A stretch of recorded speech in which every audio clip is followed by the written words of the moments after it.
In today's conversation, we introduce you to a social enterprise that helps nonprofit organizations in the townships reach their goals and really take things to the next level.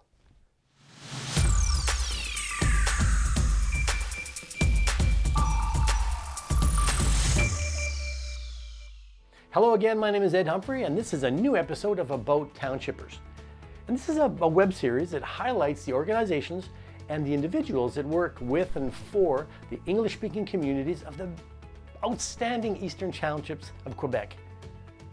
Now, as you know, nonprofit organizations play a huge role in our communities.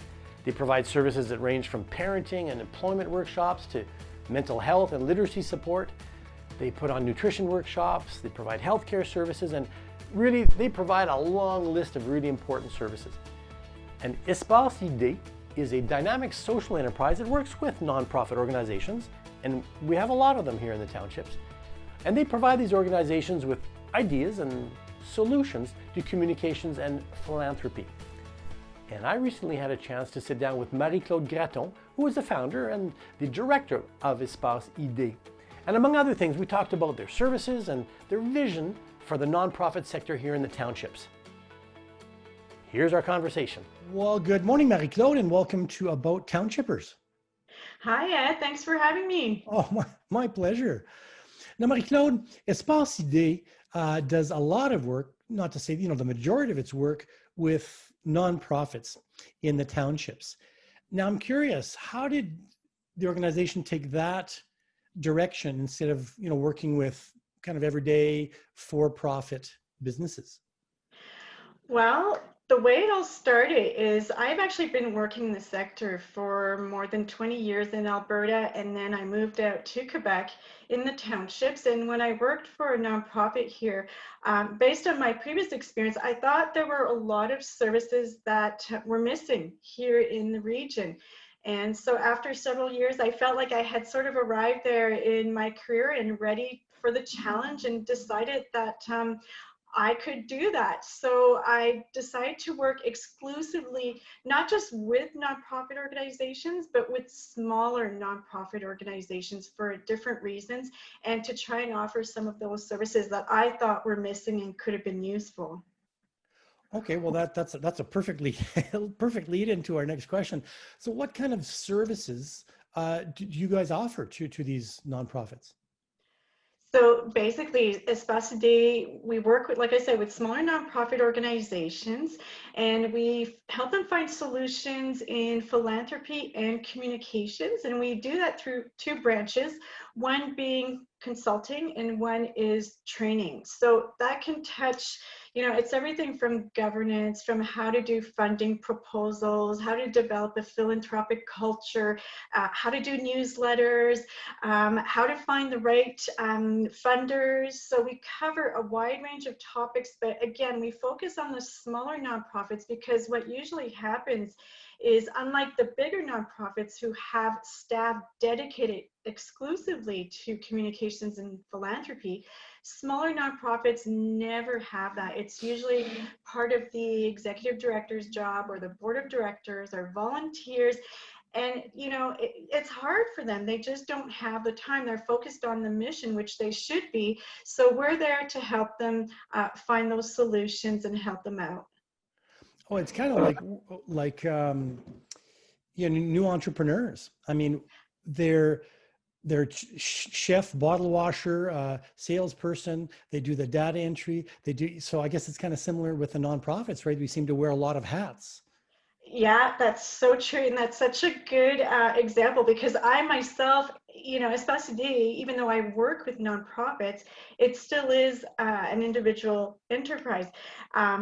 So being alone, I have one staff member, but she's on maternity leave right now. But being alone, you're right. I'm doing all those, all those jobs that a business does. So it makes me understand and relate that much more to what these nonprofits are doing. So you've been in the nonprofit sector for years, outside of Quebec, right here in Quebec and in the townships. Is there anything that really surprises you about, or it continues to surprise you about the nonprofit sector? Well, Well, I've always been in Quebec here in the township, so it's hard to compare with other regions. But one thing that does, it surprises me and it doesn't, on the other hand, is just how passionate and dedicated the people who work in that sector are.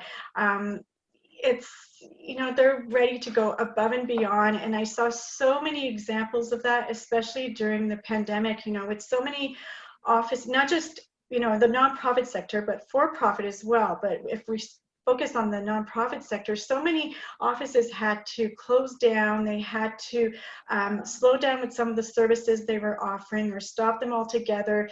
There were layoffs with staff, but for the majority of these people, what their greatest concern was the people that they're there to help. So for example, support groups for people with cancer, these people in nonprofit sectors, they're thinking about the people they serve. So they were being so innovative and trying to think of ways that they can continue to deliver services to their people to make sure that they're not forgotten during these difficult times. So, that part, it surprises me and it doesn't. Like, it's just the people who work in this sector are just extremely passionate and dedicated people. Now, we've touched on a lot of the strengths, that we both see in nonprofits, in that nonprofit sector. And you may have touched on this a bit before, but I'd like to kind of come back to it. What, in your opinion, would be really the biggest challenge facing nonprofits? And we'll say for nonprofits in the townships. It's in the townships, but I think it's something that applies to all nonprofits, and it's just so obvious that I can't not talk about it.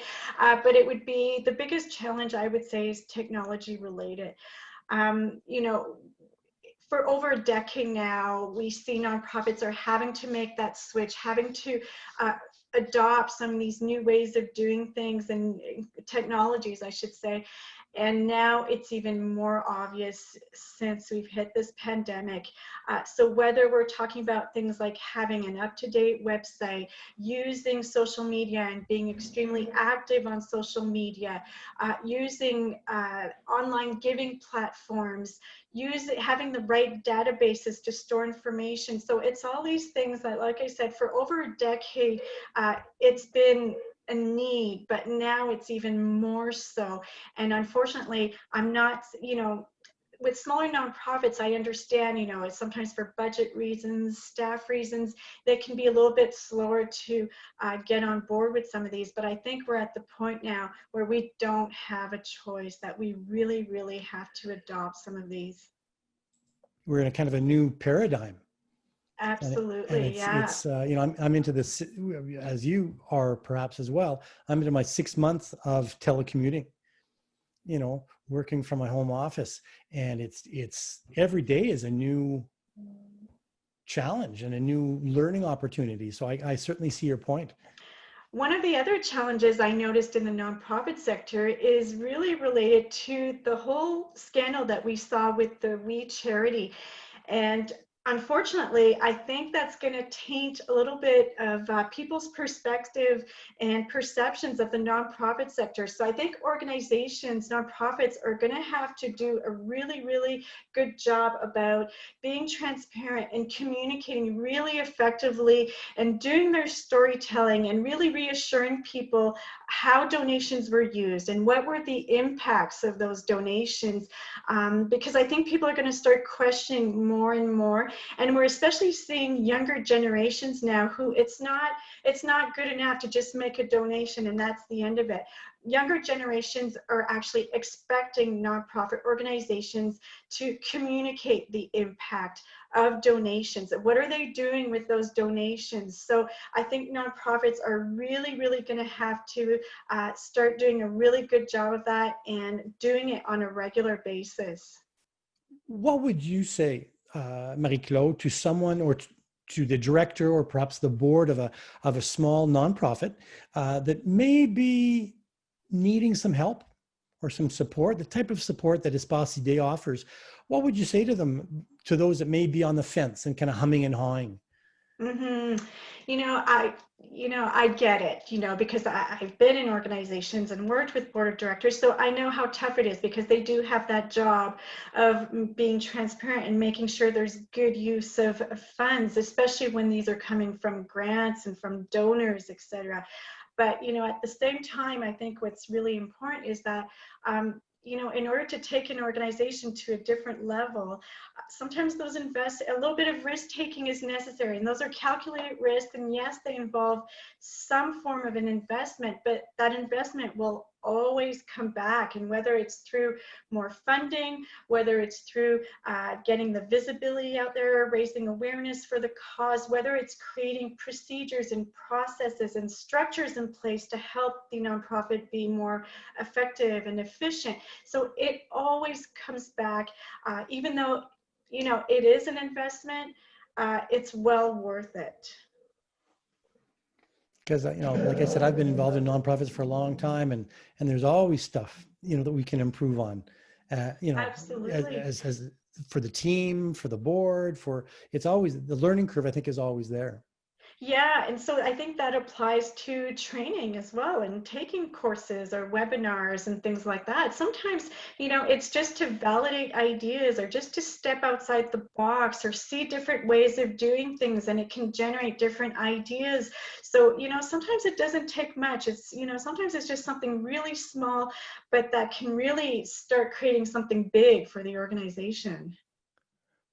Marie-Claude, what would you suggest is the best way for organizations to reach out or to get more information about your services, or even to hire you?